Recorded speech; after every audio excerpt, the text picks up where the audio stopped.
Do you know one of the most useless pieces of advice that I've heard is how eating less and moving more is going to solve all your weight loss problems? Welcome to our podcast, Fuck the Diet Cycle, with myself, Lauren Knight, and Abby Lodge. This is for you if you want to cut through the diet industry bullshit and finally end that cycle. Grab yourself a cuppa, get comfy, and let's dive straight in, shall we? Oh my God, this statement in itself, the amount of times I heard it when I was overweight and I was struggling, or if I would ever say, oh, I really want to lose weight or I'm unhappy or whatever, and someone would say, all you've got to do is eat less and move more. You think, cheers, Margaret. Like if it was that Mark. easy, I love that. if it was that easy, everybody in this world would be super stick thin and not have problems. People don't realize who haven't got a problem with food or a food addiction or their weight and stuff that actually it's 9 times out of 10 it's not to do with the food or moving more and eating less or whatever. It's actually to do with the noise inside your head that goes on and what kind of leads to it. So yeah, okay, obviously the key to weight loss is calories in versus calories out. You've got to be eating less calories than what you're burning, but there's so much more to it, so many more layers, like an onion, to actually losing weight. And by telling somebody, or if you want to lose weight, all you've got to do is move more and eat less, it is as much use as a chocolate teapot. People need to have that help and support with their mindset, and all of their feelings and everything to change that relationship with food so that they are able to eat less and potentially move more. But it's not, there's more in between that moving more and eating less that people don't actually realize. Yeah, 100%. But first, I just need to cover the fact that the minute you said onions and layers, my head went to Shrek. Sorry, just needed to get that out of my system. And I want to know if anyone listening to this went to Shrek. Ogres are like onions, they have layers. Anyway, moving on back to the subject. I think that for a lot of people who have a deep rooted food addiction, which is the clients that we work with day in and day out, and ourselves, I put myself in that category, and I know you do too. The reason why previous diets, and I say that in inverted commas for people that can't see me, is you are just told to eat less, count your calories, do your sins, your points, avoid this, avoid that, make sure you eat plenty of this, and so on. Nobody realizes that it's that inner voice, like Abby said, the noise in your head that can take over. And I never ever came across anything until I lost my weight successfully this time where somebody sat down and worked me through what was going on in my head. Yeah, And I think that's absolutely. why we are so hot on making sure that when we work with clients, we take them to places that they've never even thought that they needed to go. And by doing that mindset work with them and by going through their cravings, their traits, the noise, putting in simple steps so that it's not so overwhelming, the emotional eating, the environment, there's so much that we go through. It's not until they have those breakthroughs that actually the scales even mean anything. Because Yeah. we've said it time and time again, if you really want to lose weight, you can lose a certain amount. Whether that actually takes you to goal or not is a different matter. But if you really put your headspace to it, you can do a couple of weeks on a diet. You can lose a few pounds, up to a stone, whatever. The chances are that weight is going to come back and probably more. And that's the cycle that we focus so hard to break. And the reason why we break it is because we don't just say, get out on your bike, go on, Yeah, go and do a go for few a run. miles and just cut off a couple of calories, because that doesn't help. What No. does help though is understanding why you eat food when you eat it, why you can't stop, even though you're telling yourself, I don't physically want to eat this. But why can't you physically stop that? There are reasons behind it. And until you do that work, I'm sorry, and you might not like to hear it, you won't be successful. Absolutely. And that is why it annoys me so much in this current day and age with all of these wacky, wonderful ways to lose weight, which claim to be like the easiest way. It doesn't matter how easy it is, you're not actually getting to the root of that problem. The root of that problem is in your head. And if you're not willing to break through those barriers, and it can be tough, it can get deep, and it can kind of be like stuff that comes up from childhood and stuff like that that you kind of want to patch over. Unless you're going to get to that real nitty gritty inside your head, you won't be successful. And that is why we focus so hard on the mindset. So if somebody comes to us and says, I was having a really good day and then whatever, I nosedived into biscuits. Okay. Not just right, tomorrow you're gonna go out on a run and then you're not gonna have 200 extra calories. Actually, what happened during the day? What led up to it? All of these things. Are you journaling? What triggered you?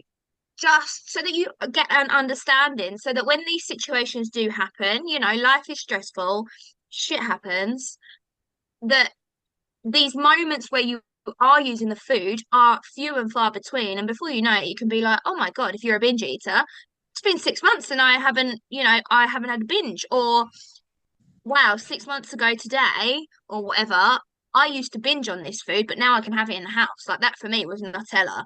And then it didn't occur to me until a few weeks ago, actually. I was like, we've had Nutella for a long time. Oh Mm. yeah, I don't use that anymore. But that's because I worked through all of those barriers within my mindset to get me to a place where I can be surrounded by ex trigger foods and not give a shit, basically. So all you people out there, especially you TikTok keyboard warriors, because you wind me up, that say all you've got to do to lose weight is move more and eat less. You don't know what you're talking about. You do not know what you are talking about. Up No. yours.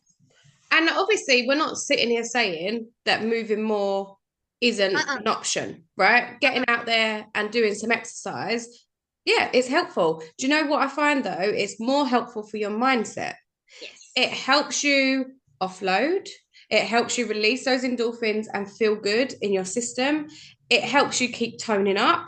And I hate to admit it, but it does keep you motivated because when you've put in that damn hard work, and I don't know, I'm just not a gym bunny. I go to the gym and I flipping hate it, but when I do it, it makes me eat really, really well because I'm like, I am not working my ass off and walking like a lemon for 3 days after I've done a leg workout to then go and reverse all of that by eating a load of shit.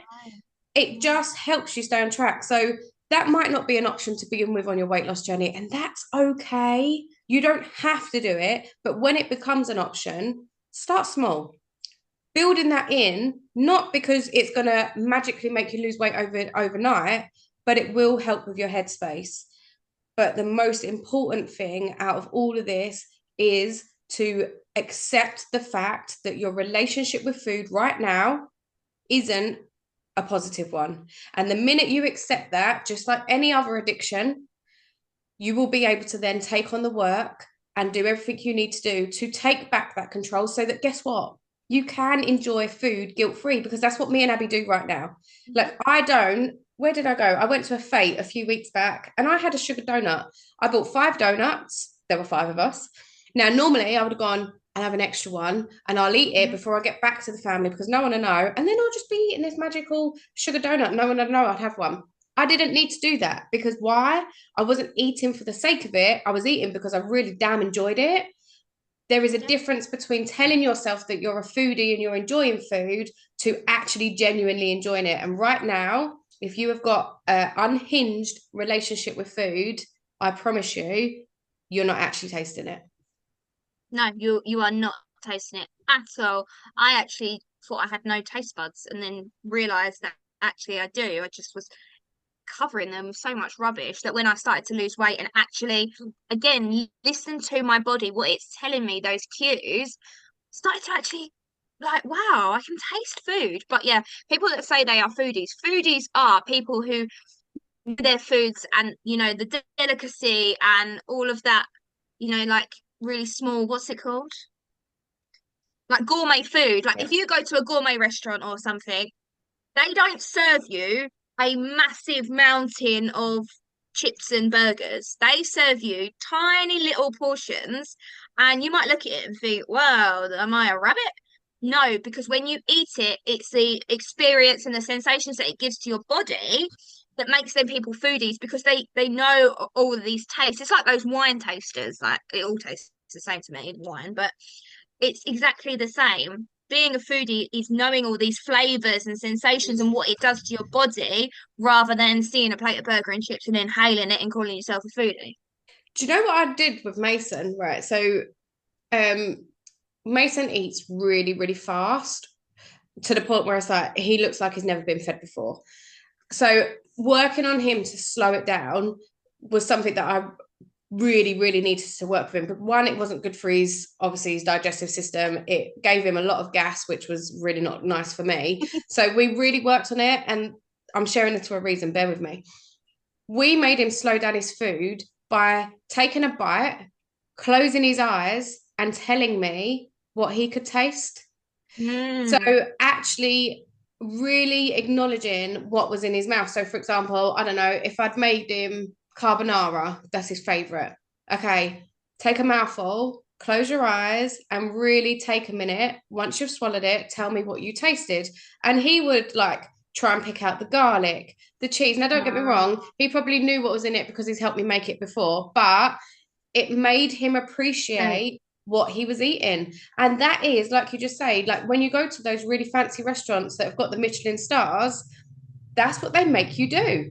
They put Yes. these flavors on the plate that make your sensations pop so Mhm. much that you appreciate every single mouthful. And it's not about stuffing yourself silly. That's not No. enjoying food.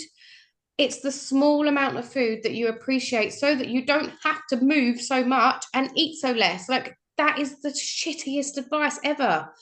It's just about appreciating what you've got and understanding what you're putting into your system and making sure that it's not for therapy. You're not sitting there stuffing your face with a shared bar of chocolate because you've had a shit day at work. Like, that needs to stop. That's not self-care. That's self-harm. Start learning what Absolutely. food enjoyment looks like. Thank you for listening. If you loved it, don't forget to press that subscribe button and the little bell so that you never miss a future episode. We will be back here with a new one on Sunday at 7 a.m. We'll see you there.